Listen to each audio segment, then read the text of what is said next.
वाजिबुल एहतराम ममलिकत विलायत के एक नंबर खतीब नंबर आलिम दीन हजरत अल्लामा जवाद हुसैन आब्दी साहब की खिदमत में हरफ इल्तिमास लेकर बढ़ रहा हूँ कि तशरीफ लाएं और दुआया कलामात से आज की इस महफिल को अगले साल के लिए मुंतकिल फरमाएं। जरा एक मरतबा मिलजुल के नारा सलवात। यार क्या बात है, जिंदगी हो, जिंदगी हो।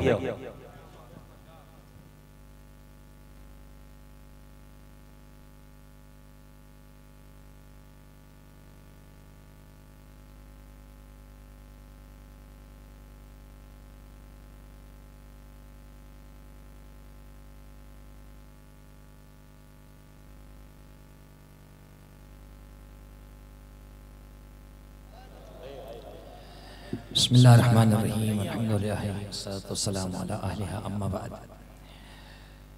देखिए ये जो अतर भाई एक तारुफ कराते हैं ना तमाम पढ़ने वालों का ज़ाकिरीन का के मुमलिकत विलायत के खतीब या शोरा, तो बात ये कि हैं तो सब मुमलिकत विलायत अली के ही बासी। अब कोई किसी की मुखबरी करने किसी का एजेंट बन जाए तो अलग बात है। ये सारे मुमलिकत विलायत वाले हैं। अब पता नहीं कौन किसकी एजेंसी में काम कर रहा है, तो इज्जत से वो रहता है जो अपनी मुमलिकत में रहे। इसीलिए हम ये जश्न बार बार मुनाकिद करते हैं ताकि दूसरे मुल्कों की शरीयत लेने से अच्छा है कि मुल्क अली की शरीयत है, मुल्क अली की शरीयत हो। और मुल्क अली जो है वो सरहदों में कैद नहीं हो सकता। जहाँ जहाँ दुनिया है, जहाँ जहाँ ज़मीन है, वहाँ वहाँ जिक्र अली है। बहुत खूबसूरत महफिल और मुकम्मल महफिल है बिल्कुल। और अपनी नौयत की पहली महफिल इस लिहाज से मैं देख रहा हूँ कि बच्चों की विलादत के बाद अज़ान और इक़ामत का मरहला तो होता है, लेकिन उस अज़ान और इक़ामत के बाद ऐसे नमाज होते हुए मैंने कहीं नहीं देखी। अज़ान और इक़ामत सब देते हैं, तो यही सबब है कि हमारे यहाँ नमाज कायम होती है। और भाई एक जगह बात हो रही थी जवाद शाह जी के यहाँ, तो बड़ा कायम करेंगे पढ़ें भाई, कायम की जाती है। और कायम ऐसे की जाती है जैसे ही बच्चा दुनिया में आया उसी वक्त से उसे इस नमाज मवद्दत का आदी बनाया जाता है, जिसके लिए तहारत बातनी शर्त है और रूबा क़िबला होना भी शर्त नहीं। इसलिए कि तुम जहाँ मुँह करोगे हर जगह अल्लाह का चेहरा है, तुम जहाँ बैठोगे हर जगह जिक्र अली कर सकते हैं। तो अपनी नौयत की आप एक महफिल है और उन्वान यूं भी बहुत हसीन है। उस शहजादी का तज़किरा है कि जिसके मनसब को तो कनीजी कहा गया है मगर उसका मर्तबा कनीजी नहीं है। मर्तबा उसका अगर हव्वा हाजरा मरियम और सारा से सिवा कहूँ तो हुलू ना होगा, हक होगा, हक होगा। यानी हव्वा ये नहीं कह सकती कि मैं ज़हरा के बराबर हूँ, हाजरा ये नहीं कह सकती कि मैं ज़हरा के बराबर हूँ, मरियम और सारा और आसिया ये नहीं कह सकती कि मैं ज़हरा के बराबर हूँ। लेकिन खुद ज़हरा ने कहा कि फिज़ा मेरी बहन है, खुद ज़हरा ने कहा कि फिज़ा मेरी बहन है। और अभी मिसरा पढ़ा था कि हुदूद रिज से दूर हैं। मुमकिन है कि एक लम्हे के लिए उस मिसरे पे कोई सोच रहा हो कि ये क्या बात हुई। जहन में रखना अल्लाह ने आले मोहम्मद से रिज को दूर रखा है, तो जो जितना दूर है वो उतना रिज है, तो फिर कहने दो जो जितना करीब है वो उतना पाक है।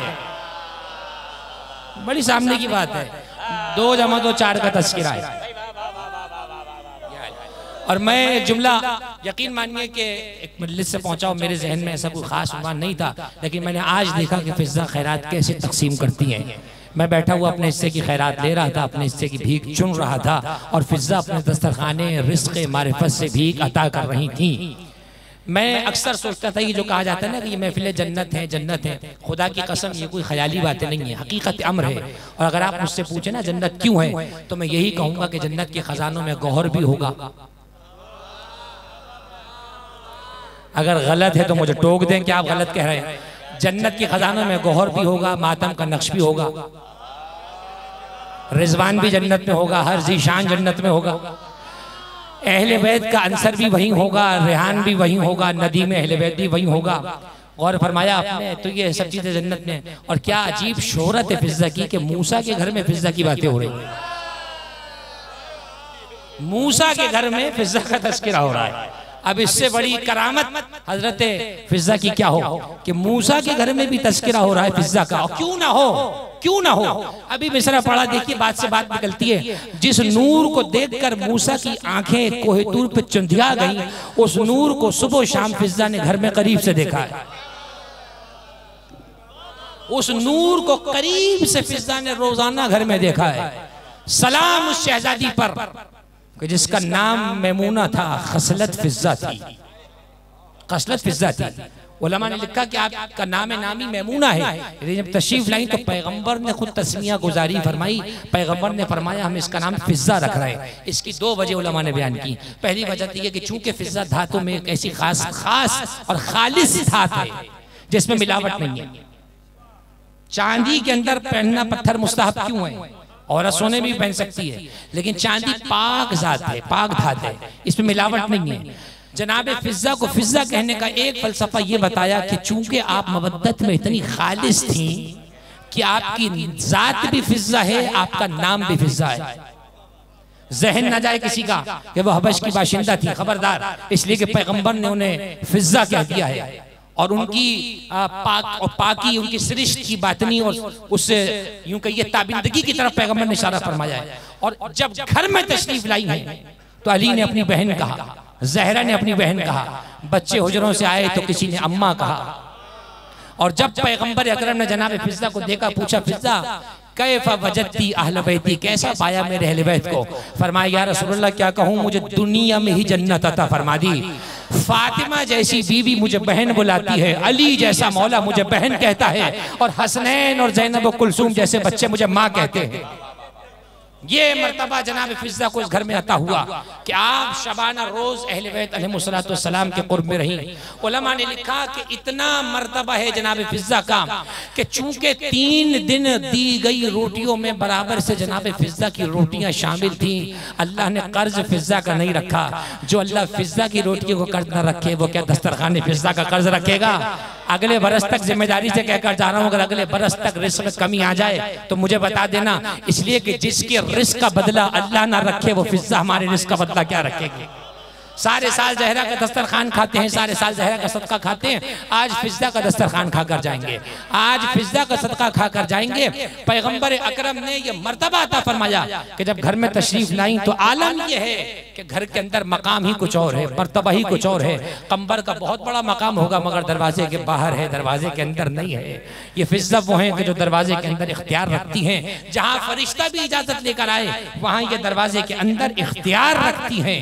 और ऐसी विलायत हासिल है जनाब फिजा को, ऐसी विलायत हासिल है कि रुखसत आखिर हुसैन अगर अपनी माँ के तौर पर किसी को रुखसत के लिए बुलाते हैं तो वो हजरत फिजा है कि आप मुझे मादर गिरामी की नियाबत में सवार कराइए, आप मुझे मेरी मासूमा माँ की नियाबत में सवार कराएं। चुनांचे जनाब फिजा के हवाले से बात मौजूद है कि आप एक ऐसी मुकद्दरा खातून कि आपने 20 साल तक सिवाय कुरान के कोई तकल्लुम ना किया, सिवाय 20 साल पूरी जिंदगी कुरान ही बोलती रही। इसलिए कि जिसने नातिकाने कुरान को करीब से देखा हो, और सिर्फ यही नहीं, उलूम दुनिया पर माहिर इतनी महारत हासिल थी कि अगर घर में कभी फक्र फाका को देखा तो एक खास हरारत पे तांबे को पिघला दिया और खिदमत में लेकर छोटे छोटे कदमों के साथ हाजिर हुई।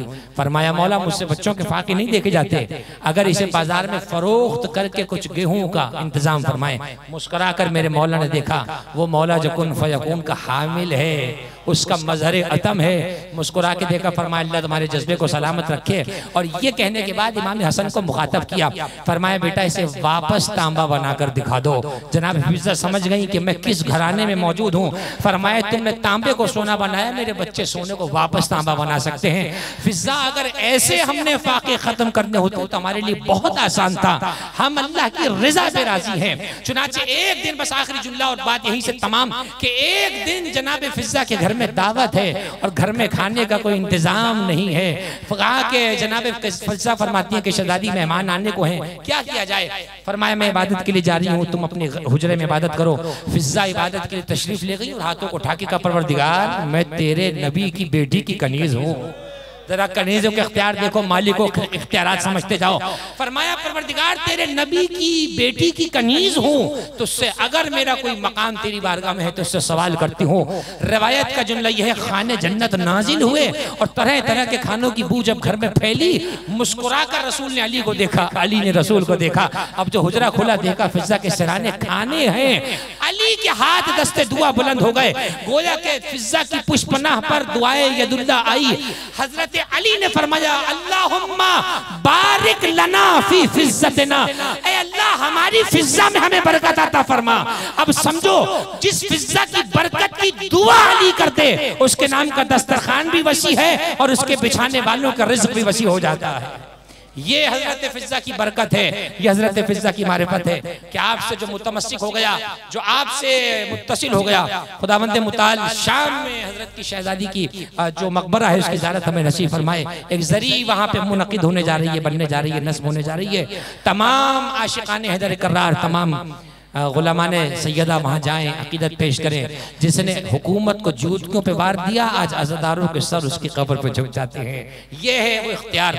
आइए इन्हीं हाथों को दुआ बनाकर बुलंद करें। परवरदिगार वास्ता अज़मत जनाब फिज़्ज़ा का हमारे रिस्क में इजाफा फरमा, वास्ता अज़मत फिज़्ज़ा का जिंदो कनीज़ाने फिज़्ज़ा और ज़हरा के लिए ये जश्न मुनक़िद हुआ। परवरदिगार इन दोनों बच्चियों को कनीज़ाने सैयदा, कनीज़ाने फिज़्ज़ा में शुमार फरमा। इनको बेहतरीन नेक सालिहा शायरा ज़ाकिरा आलिमा बनने की तौफीक अता फरमा। इनके अकीदों की हिफाजत फरमा। इनके वालिदैन को नेक सीरत, नेक तौफीक, नेक अकीदे पर इस्तिकामत अता फरमा। हम सब के अकीदों की हिफाजत फरमा।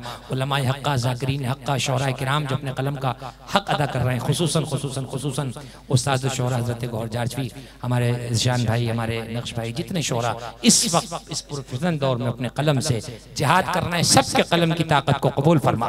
परवरदिगार हासिदीन साजिशीन के शर से इनको महफूज फरमा। इनको दिन दुगनी रात चौगुनी तरक्की अता फरमा।